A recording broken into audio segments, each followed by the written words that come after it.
तोरी पाई तो पाई आसंता कालीर full episode जबरदस्त हबाकु जाउची। आसंता कालीर फुल एपिसोड कौन हबाकु जाउची आसंतु जानिबा। रूही जेल भितरे अछि आउ से लेडीज इन्स्पेक्टर का कलर को धरी कहू तम माने पैसा नै छना ताठू केते टंका नै छन्ते तम माननकु समस्तंकु मु बाहर करी छाड़ीबिनी काहाकू एमिति कहबा परे से लेडीज इन्स्पेक्टर रूही को गोटे चापुड़ा मारी पटे राम चिकी को कहउछंती तमे कोन सतरे मो चिकी नुह।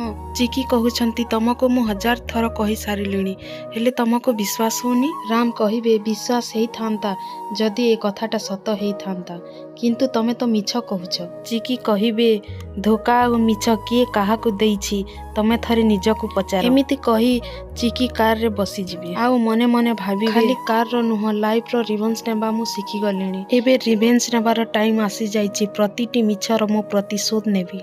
आसंता कालीर एई एपिसोड आपण मानकू केमिति लागिबा हमनकू कमेंट माध्यम रे निश्चय जणाइबे।